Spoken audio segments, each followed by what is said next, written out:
what's up guys? Welcome back. In this video, I'm gonna talk about 8 iPhone settings you should change right now before the end of this video. iOS updates are coming. iOS 16.1 is amazing, but don't forget to review and change these iPhone settings, 8 of these. So let's jump into it. Before we do that, you know what to do. Subscribe, hit the bell icon, and also like this video. So number 1, we're gonna go to settings, and let me back up all the way. And you're gonna go to your iCloud. And then go inside your iCloud and then scroll down inside photos. And then this is something really cool and new, shared album. So in iOS 16.1, now you can create shared albums with other people. This is a really cool feature. So make sure you go review this and turn this on, because if you're having family events, traveling with friends, you guys can create shared album and everyone can put the photos in that album. This is really cool feature. So that's the number 1 setting. Number 2, if you go back here, so here, I actually did not know this. So this is really interesting and strange. So here, all the apps that are using iCloud, that are accessing iCloud. So look out show all, and then you can review which apps have access to your iCloud. And then, for example, I found several different apps here earlier that I turned it off because it didn't make sense to give iCloud access to those apps. So make sure you review apps using your iCloud section, and then if something doesn't make sense, turn it off, save space. All right, number 3, we're gonna go to settings, and then we're gonna go to App Store settings, which is gonna be right here. Scroll down. So here's a new feature, new setting, in-app content's turned on.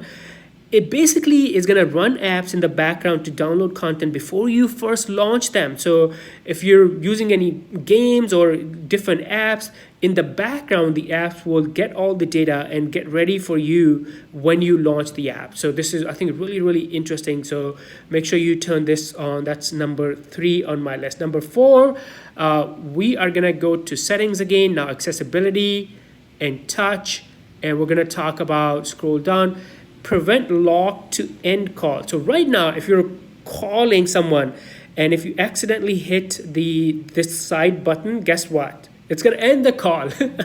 I've made this mistake in the past too, and sometimes it's not fun. So simply you can turn this on, and now it's gonna prevent the side button from ending the call. So really handy setting that I think you should review and change. All right, number 5, we're gonna go to our settings again.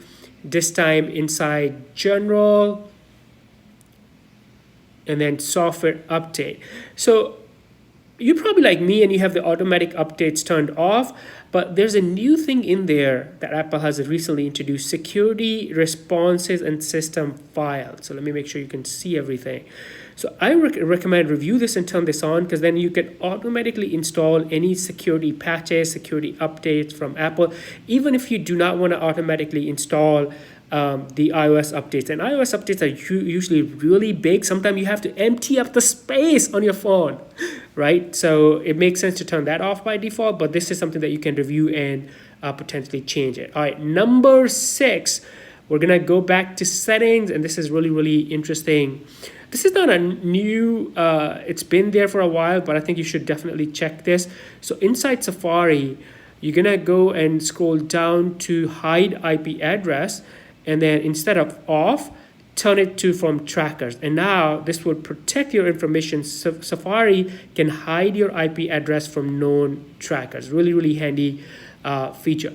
All right, number 7, we're gonna go back to settings, and now we're gonna go inside the Mails app. Where is my Mails app? It's probably on the top. Here you go. So Mails app, scroll all the way down, and here's something really new in iOS 16. There's an undo send delay. When you send an email, you can get it back. You can say, bring it back if you made a mistake. So instead of off, I would suggest that you change it to the maximum, because now I have what this means is I have 30 seconds after I send an email. I can bring that email back and review, make changes. Maybe I sent something when I was mad and I want to bring it back and review it again. So this is a setting that you can view. All right, number 8. This is really interesting too. We're gonna go inside settings and then notes and then the passwords, and then you can, for different accounts, iCloud, notes, or phone. So there's an option here When you lock notes, you can use a custom password or you can use your device passcode. Ooh, now everyone knows my device passcode. So let me go back here. So I recommend you do review this, and I prefer to use the device passcode. Why? Because then I don't have multiple password, multiple things to remember. It's one passcode and I can lock my notes with it. I can do everything with it. So go review that and potentially change it. Now, I get a lot of questions about how do you make the home screen cool looking like this. So I'm gonna put a video on the screen. Go watch that video if you wanna get a cool circular looking non-boring home screen like this. Watch that video and I'll see you in that one. Bye for now.